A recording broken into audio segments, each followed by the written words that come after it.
বিজ্ঞাপনে custom audience কিভাবে create করার পর সেটাকে বিজ্ঞাপনে সেট করবেন এবং পিক্সেল কানেক্ট করে কিভাবে আপনি প্রপার একটা ট্রাফিক ক্যাম্পেইন করবেন অথবা সেলস ক্যাম্পেইন করবেন সেই ওয়েবসাইটে, সেই প্রসেসটা আজকের এই ভিডিওতে এ টু জেড দেখাবো।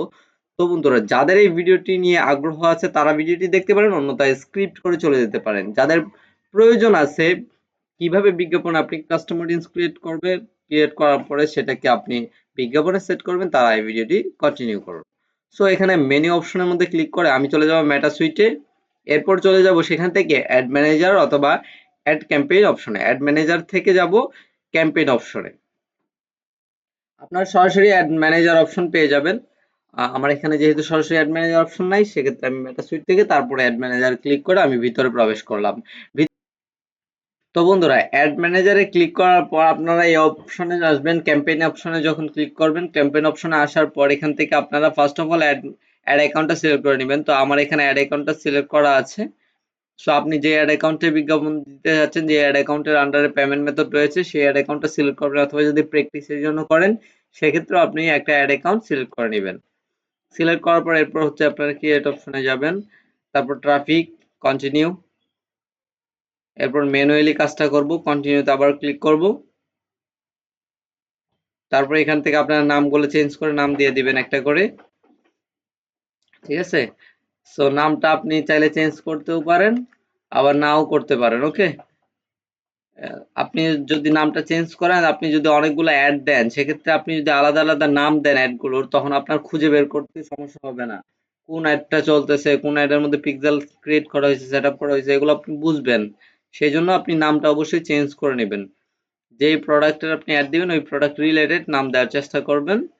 এরপরে হচ্ছে নিচের দিকে নেমে এখান থেকে নেক্সট অপশনে একটা ক্লিক করবেন। নেক্সট অপশনে ক্লিক করার পর এখান থেকে হচ্ছে আবারও আপনারা নিচের দিকে স্ক্রল করার পর এখানে ওয়েবসাইট পাবেন, ওয়েবসাইট দিবেন, মেসেজ ডেস্টিনেশন তুলে দিবেন। যেহেতু আমাদের গোল হচ্ছে ওয়েবসাইট ট্রাফিক ক্যাম্পেইন করা এবং রিটার্গেটিং করা, সেক্ষেত্রে ওয়েবসাইট দিবেন। দেওয়ার পর এখান থেকে ম্যাক্সিমাম নাম্বার অফ লিঙ্ক দেওয়া আছে, আপনি দিবেন এখানে maximize number of landing page view. এই অপশনটা সিলেক্ট করবেন। সিলেক্ট করার পর এরপর হচ্ছে একটু নিচের দিকে নামবো। নামার পর আমরা হচ্ছে সুইচ টু অরিজিনাল অডিয়েন্স দিব, use original audience. Use original অডিয়েন্সে ক্লিক করার পর এবার বন্ধুরা আপনারা হচ্ছে এখান থেকে ডেইলি বাজেট কত দিতে যাচ্ছেন এটা এখান থেকে সিলেক্ট করে নেবেন। ডেইলি বাজেট 20 দেওয়া আছে, $20 থাকুক। এরপর আপনি চাইলে ইন্ডিং ডেটও সিলেক্ট করতে পারবেন ডেইলি বাজেটের ক্ষেত্রেও, যেটা বুস্টের ক্ষেত্রে নাই। অ্যাড ক্যাম্পেইনের ক্ষেত্রে অবশ্যই আছে, আপনি ইন্ডিং ডেট সেট করতে পারবেন ডেইলি বাজেটের ক্ষেত্রেও। তো এরপরে হচ্ছে নিচের দিকে স্ক্রল করব।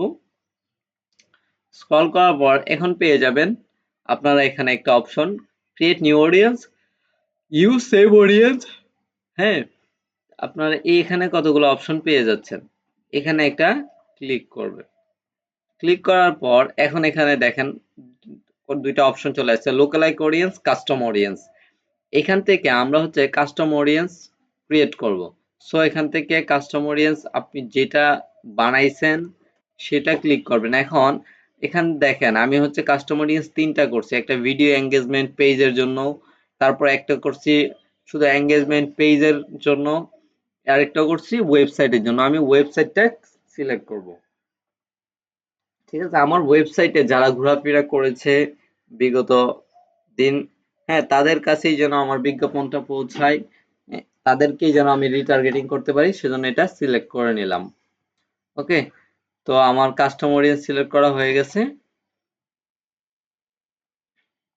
এই যে উপরে দেখতে পাচ্ছেন সিলেক্ট করা হয়ে গেছে। এখন আপনি চাইলে আরো দুইটা এগুলাও সিলেক্ট করতে পারবেন, ঠিক আছে? এগুলো আমি সিলেক্ট করব না।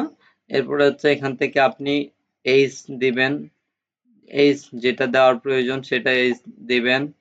দেওয়ার পরে হচ্ছে আপনার প্রোডাক্ট রিলেটেড এইজ দিতে হবে। তারপর এখান থেকে ম্যান ওমেন এগুলা সিলেক্ট করবেন।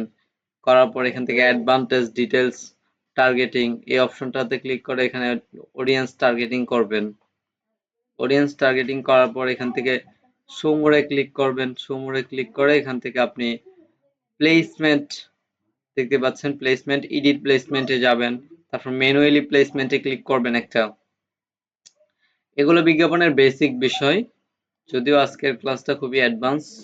সো এখান থেকে এগুলো উঠিয়ে দিবেন, এই প্রত্যেকটা অপশন এখান থেকে উঠিয়ে দিবেন। প্রত্যেকটা অপশন এখান থেকে উঠিয়ে দেওয়ার পর এরপরে চলে যাবেন লাস্ট অ্যান্ড ফাইনাল ধাপে, নেক্সট অপশনে ক্লিক করে।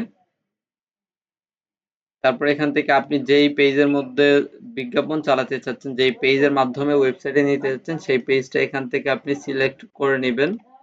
সো পেজটা সিলেক্ট করার পর একটু নিচের দিকে স্ক্রল করে এবার আপনি কি ইউজ এক্সিস্টিং পোস্ট করতে চাইলে ইউজ এক্সিস্টিং পোস্টে ক্লিক করবেন।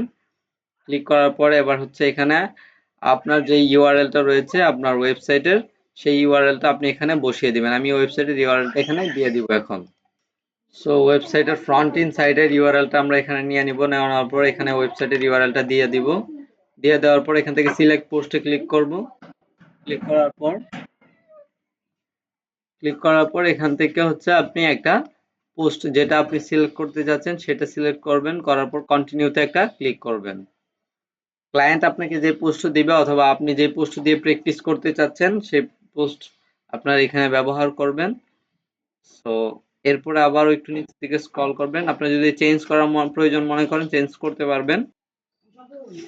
সো এখান থেকে তারপর আপনার পিক্সেলটা ওয়েবসাইট ট্র্যাকিং এর এখানে ওয়েবসাইট ইভেন্ট ক্লিক করবেন। ক্লিক করার পর পিক্সেলটা এখান থেকে আপনারা দেখবেন অটোমেটিক কানেক্ট হয়ে গেছে। সো এখানে আপনাদের আর তেমন কোনো কাজ নেই। এখানে বাটনটা আমরা আগেই সেট করে ফেলেছি অলমোস্ট।